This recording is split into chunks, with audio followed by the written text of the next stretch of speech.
Guys, today I will be sharing a very delicious, easy recipe called Cashew Tart, my version. We need 200 grams of plain flour, 100 grams of room temperature butter, 60 grams of icing sugar, 1 egg, 1/4 teaspoon of salt, and 1 teaspoon of vanilla. I will put the cup measurement in the description box below. To begin, we're going to beat the butter.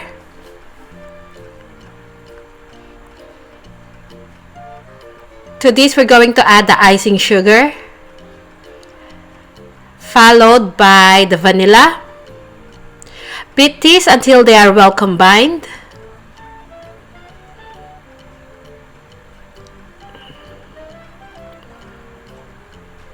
Now add the egg.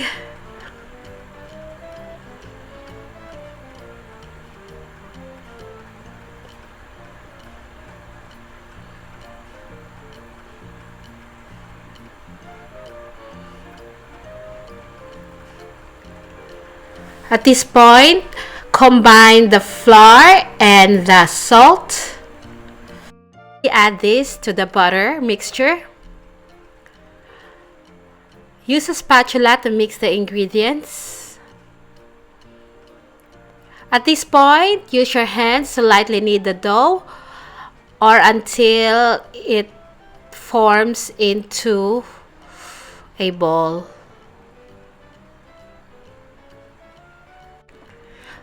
Cover the dough with cling wrap.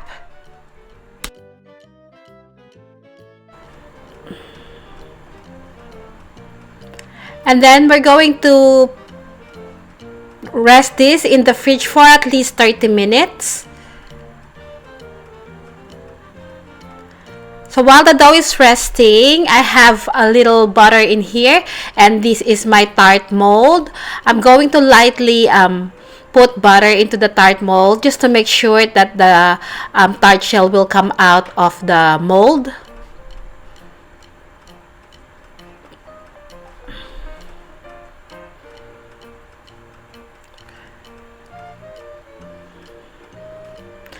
So this is what they look like. After 30 minutes, the dough is ready. So I'm going to divide the dough 15 grams each. By the way, your oven should be preheated at this point at 160 degrees Celsius. So form the dough into a ball, roll it into plain flour, and then using your fingers, distribute the dough evenly into the tart mold.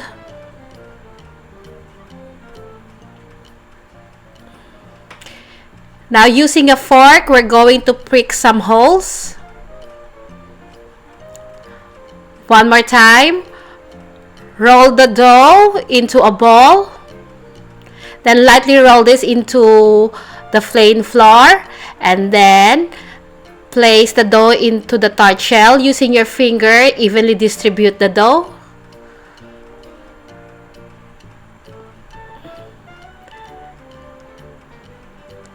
Don't forget to prick some holes using fork. And then we're going to bake these in a preheated oven at 160 degrees Celsius for about 12 to 15 minutes, or until the side of the tart is slightly golden brown.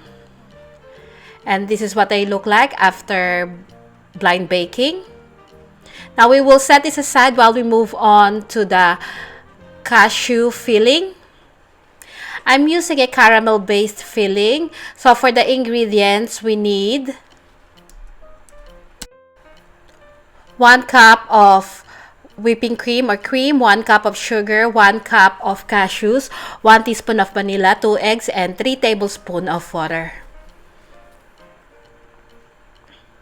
So in a heavy base saucepan, we're going to combine the sugar and the water. Do not stir this. Then we're going to move on to a stove with the heat setting medium to low heat. And we're just gonna let this boil without mixing. Once the sugar starts getting the amber color, we can swirl this a little bit.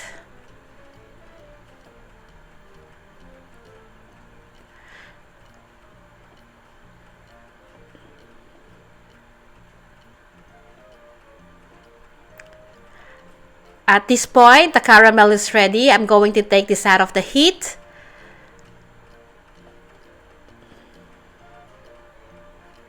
And then I will immediately add the cream.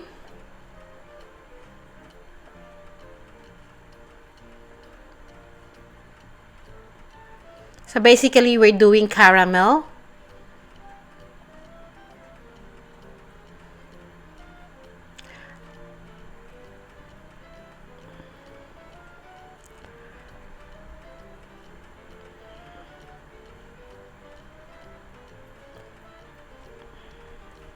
Add the vanilla.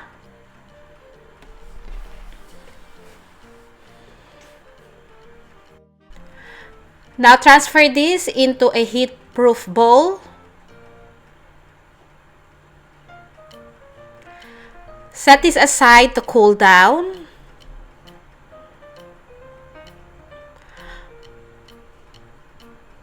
Meanwhile, I'm going to finely chop the cashews. You can use food processor to do this. Now I'm going to divide these cashews. 1/3 will be for the top and the rest will go to the filling.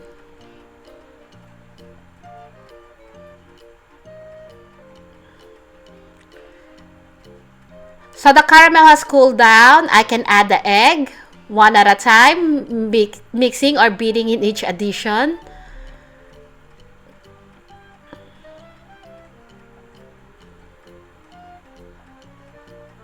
Mix this thoroughly. Again, it is important for the caramel to cool down first before adding the eggs. Now add the cashews.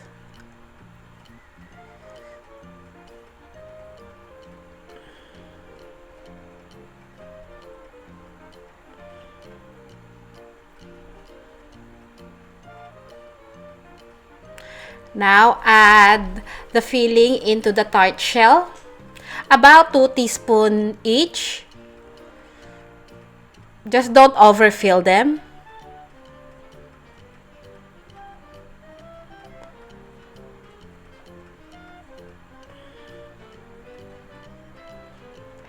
Then top this with the reserved cashews. And then we're going to bake these in a preheated oven at 160 degrees Celsius for about 25 minutes or until the tart is set. And this is what they look like after baking. When you pull this out of the oven, it's a little bit puffy and then it will start to go down and be flat. And this is the finished product. I hope you give this a try. This is so good. This is also good for business. With the filling, you can make about 65 pieces. With the dough that we make, it makes 24. So you need to do double batch of the dough. And this is what it looks like inside when you cut the tart in the middle. Thank you so much for watching. I hope you give this a try. This is really good and I can guarantee that you're going to love this. Bye!